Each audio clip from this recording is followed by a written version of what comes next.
What is up, Critics? In this video, we talk about the changes and additions that came with the new Santos Summer Special DLC update. I'll leave a link below to the Rockstar Newswire and patch notes if you want to read them for yourself.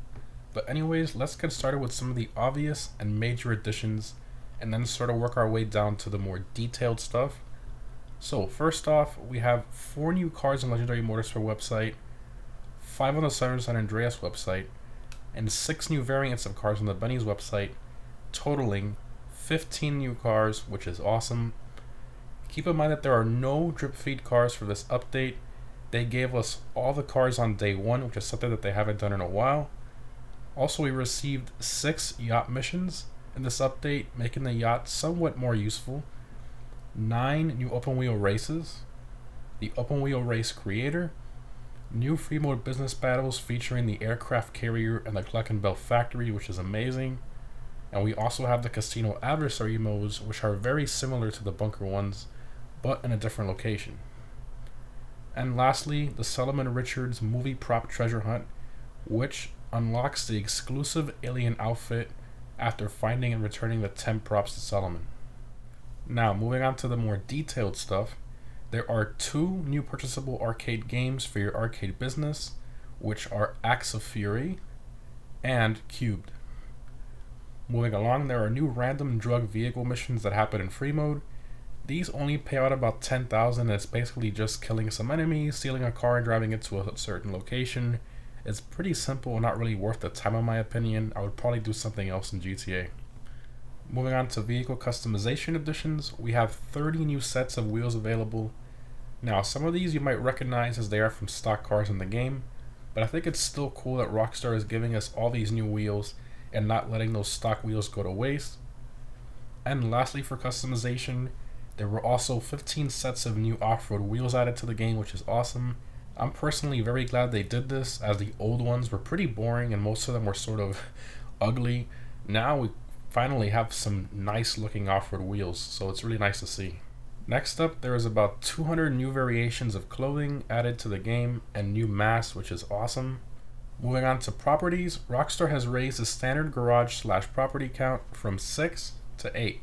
So now you can own up to 20 extra cars, which is awesome, especially for car collectors like myself. More garage space is always a nice thing to see. Next up, we have a very small change with the Casino Lucky Wheel. So beforehand, if you spun the wheel and claimed an item, if you lost track of time or forgot when you last spun, you had to sort of guess and keep checking the lucky wheel to see when you could spin again. But now, when you walk into a casino, it actually gives you a countdown, which is super convenient. There's no more guessing as to when you could spin again. Pretty much everyone knows you can only spin once every 24 hours, but I think it's nice to have the countdown. It's very convenient, so you know exactly when you could spin again. So for this next one, I actually find it very useful. So what they've done is they've added a return personal vehicle option to the interaction menu. So beforehand, most people, they'd register as an MC club, return their personal vehicle, disband or whatever, and it was a little annoying before, especially if you were in passive mode. Then you had to get out of passive mode, wait for the countdown, go into MC, return the car. It was just a little annoying. So now it's nice to have that option there, so you don't have to register as an MC if you don't have to. Moving along, snacks can now be purchased at your arcade. So before it was limited to a few places such as your CEO office or the facility. So it's nice to have that convenience to quickly stock up on snacks right before a casino heist in your arcade. Very convenient there.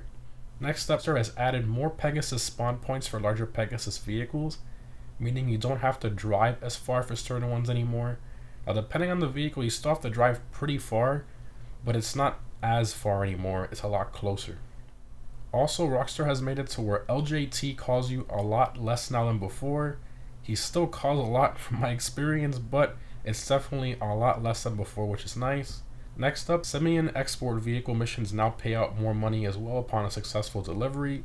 So that's awesome. A little more money is always nice, even though it's not really that great of a money-making strategy anymore. That's like 2013 kind of money-making strats back then, but it is nice to see. I guess any little bit helps. If you ever feel like, Simeon wants this car, you could take it to him and you get a little bit extra money than what you usually would. Alright, so next up, Rockstar has really improved open wheel races.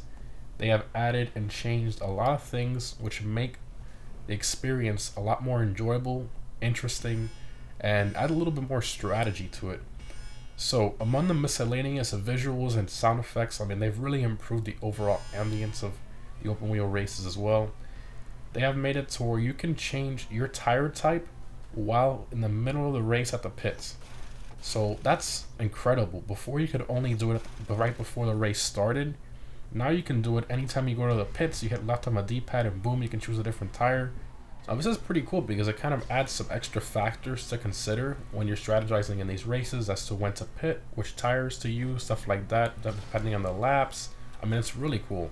There is also a brand new user interface system which shows how much tire wear you have using a little open wheel car diagram which goes from yellow to orange to red alerts depending on how much tire wear you have. It even makes a really cool like alert sound when your tire is about to pop. It's actually really cool. Also, it shows what parts you have broken off using that same diagram. So if you break off the front end, that whole section will turn red. If you break off only the spoiler, that section will turn red. You break off only the middle section, that will turn red. I mean, it's really cool the way they did this. Also, the different tire types now wear down faster than before and also have a more noticeable difference between them. So this is really interesting because it can make you pit more often, which definitely makes for a more interesting and strategizing race. Also, there is a new start countdown for the race, which is a lot more realistic and very fitting.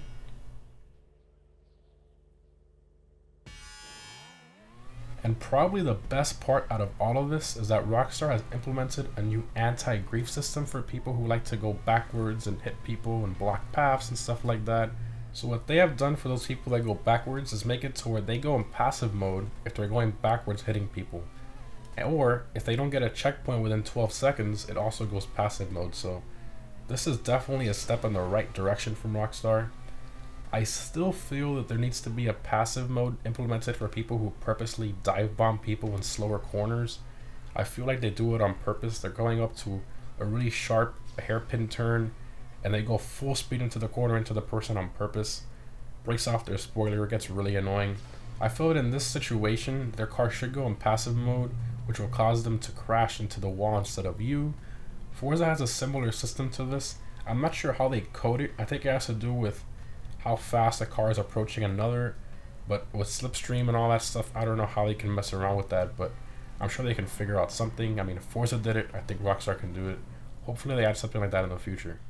Next up, they have made some fixes to the casino heist. So for those of you who play it a lot, I'm sure it's frustrating when you pick a certain getaway car like the Conjo or whatever, and then it randomly changes to a Kuruma for some reason. Well, that's now been fixed, so that's awesome.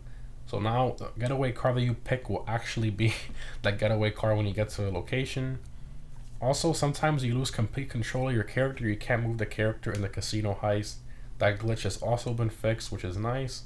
Next up, for you money grinders out there, Rockstar has supposedly, and I say that in quotation marks, they fixed an issue where players are unable to complete CEO crate selling missions due to them losing cargo in the mission.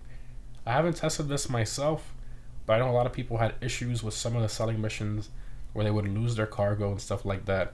So if anybody's done one recently, you've done a few of those missions where sometimes it glitches out, let us know down below in the comments if you've had that issue or if they fixed it.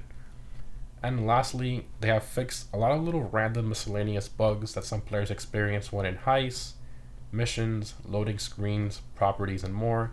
Not anything too crazy, but they have fixed some scenarios where you get stuck in loading screens and stuff like that.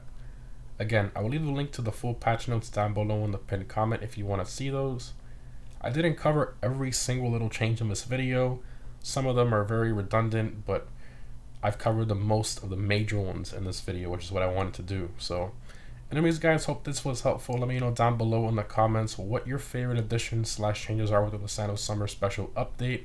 My personal favorite are the new wheels in the street category. I think that's a big game changer. Wheels really change the look of a car completely, and having a lot of newer ones really does help customize the cars the way you want. Thanks for watching guys, and I'll see you next one.